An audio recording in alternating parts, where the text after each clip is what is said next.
Ya pemirsa, saat ini saya sedang berada di Kampung Kebun Tengah di Aceh Tamiang, Provinsi Aceh. Usai banjir menerjang di lokasi tempat kami melaporkan saat ini, bisa dilihat visual di belakang saya di layar televisi Anda. Ini merupakan bukti dari kencangnya arus dan juga banjir bandang yang menerjang beberapa waktu yang lalu. Bahkan informasi yang kami dapatkan bahwa untuk ketinggian banjir di lokasi tempat kami melaporkan saat ini bahkan hampir 7 meter. Dan di sebelah kiri saya ini memang sudah tampak adanya sejumlah warga yang membangun posko pengungsian yang dibangun secara mandiri begitu. Memang ini posko darurat dibangun oleh warga untuk bisa bertahan hidup karena memang mereka ini masih membutuhkan sekali bantuan-bantuan dan juga uluran tangan dari pemerintah maupun juga dari sejumlah masyarakat yang memang masih mengharapkan begitu untuk kebutuhan-kebutuhan lainnya mulai dari pakaian, kemudian sembako maupun juga kebutuhan-kebutuhan lainnya seperti obat-obatan yang terus dibutuhkan oleh warga di Kampung Kebun Tengah di Aceh Tamiang ini. Kita bisa lihat di layar televisi Anda, pemirsa. Ini merupakan visual dari truk Fuso yang beratnya bahkan untuk satu truk ini saja berukuran 12 ton. Bagaimana bisa dari ukuran truk sebesar ini bisa tersangkut di antara truk lainnya yang terbawa saat arus banjir bandang beberapa waktu yang lalu. Kita akan coba untuk melewatinya di bawah truk ini bersama dengan juru kamera Dede Rudi yang kita bisa lihat visualnya terkini begitu. Pemirsa, ini saat ini kami sedang berada di bawah truknya langsung begitu yang berukuran kurang lebih 12 ton beratnya. Dan ini memang informasi yang kami dapatkan bahwa truk ini sebelum terjadinya adanya banjir, ini truk ini masih digunakan dan terparkir di halaman depan tempat kami melaporkan saat ini. Dan terlihat juga di layar televisi Anda begitu. Ini merupakan truk lainnya yang tersangkut di bagian depannya ini, tersangkut di bagian pagar depan dan ini hanya ditopang oleh sebuah pagar yang menggunakan besi begitu yang kondisinya juga sudah mulai miring ya, yang tentunya kita masih dikhawatirkan juga oleh masyarakat agar nantinya ini segera dievakuasi oleh pihak-pihak terkait. Dan saat ini kami juga sudah memasuki di area tempat truk tersebut. Ini merupakan tempat perkumpulan dari truk untuk memarkirkan kendaraannya dan juga untuk melakukan servis secara ringan untuk perbaikan mesin-mesin yang sebelumnya sebelum terjadi banjir bandang truk ini terparkir secara rapi di hamparan luas tempat kami melaporkan. Tapi situasinya saat ini seperti yang terlihat, truk di bagian dalam pun juga truk-truk lainnya ini juga tersangkut dan juga terbawa arus terombang-ambing di atas air begitu ketika banjir bandang tersebut terjadi. Dan truk tersebut ini kemudian menimpa truk lainnya di atas truk lainnya itu, yang kemudian kalau kita bisa lihat juga pemirsa, ini truknya saling menimpa satu sama lain yang terbawa oleh arus banjir bandang beberapa waktu yang lalu.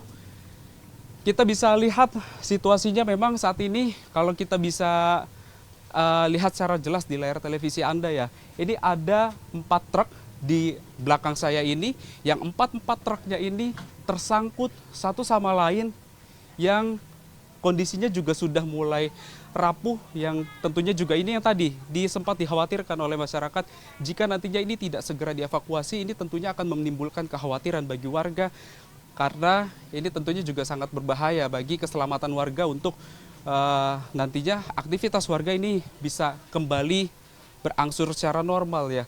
Karena memang situasinya terlihat memang untuk situasi pastinya begitu ketika banjir bandang tersebut sebelum banjir bandang tersebut terjadi, truk-truk itu terparkir kendaraannya secara lurus seperti yang terlihat di belakang saya.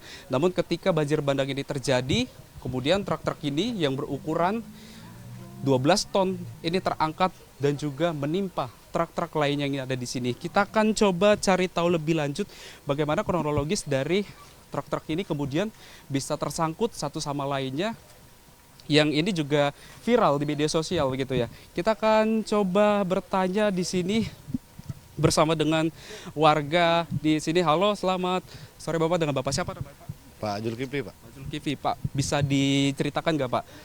Ini bagaimana Pak bisa terjadi kronologi seperti saat ini Pak? Mungkin bisa kita bergeser ke arah sini Pak dengan backgroundnya seperti itu Pak. Kronologisnya seperti apa ini Pak? Itulah hari Kamis tanggal 27 sekitar pukul-pukul 4 jam 5 sore lah. Air masih stabil aja tuh Pak. saya masih di dalam gudang ini. Tapi lama-lama sekitar jam-jam 5, jam setengah 6, udah mulai naik air Pak, pelan-pelan sampai naik.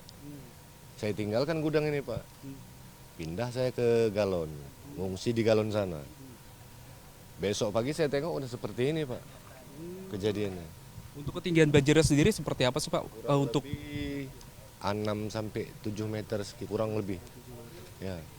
ini untuk banjir bandang sendiri ketika datang ini langsung tinggi seperti itu apa perlahan-lahan?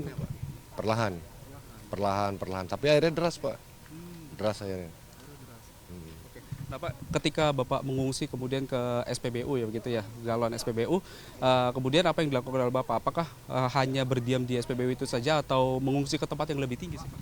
Waktu saya mengungsi di SPBU masih tinggi tuh Pak, belum ada air, masih ada sebetis lah, segini, masih bisa parkir mobil kan.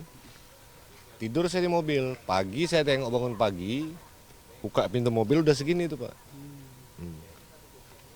Lalu kemudian Mengungsilah kami di belakang SPBU itu sama masyarakat setempat kan. Malam Jumat hujan pun turun Pak. Makin lama makin naik. Besoknya udah terdampar lah tangki kita di situ. Nyangkut pantatnya. ini sebenarnya kok bisa sih Pak? Maksudnya apakah memang arus banjir bandang itu memang deras dan juga kencang apa bagaimana sehingga bisa ke angkut semua ini truk-truk kayak di sini? Arus memang kencang Pak. Tiba-tiba masuk aja kencang. Memang perlahan tapi kencang. Kemudian ini apa nih Pak rencananya nih rencananya bakal diapakan ini? Apakah nantinya akan dievakuasi dengan menggunakan alat berat apa seperti apa rencananya? Ya dievakuasi dengan alat berat Pak. Minta bantuan pemerintah apa memang sudah ada rencana untuk mengangkut Pak? Ada rencana Pak. Untuk kerugiannya sendiri nih ditafsir berapa ini Pak kerugiannya? Kurang paham kita Pak. Miliaran juga itu Pak kira-kira Pak. Siap, terima kasih Bapak informasinya. Itu dia pemirsa bincang kami bersama dengan salah satu warga yang memang bekerja di sini dan menyaksikan bagaimana truk-truk tersebut ini bisa tersangkut hingga terapung dan juga menyangkut ke antara truk-truk lainnya yang tentunya ini juga menjadi hal yang mengkhawatirkan. Bagaimana kita bisa lihat sendiri bagaimana kencangnya arus banjir bandang. Nggak ada bang. Minum nggak? Sekali gue bang. Tadi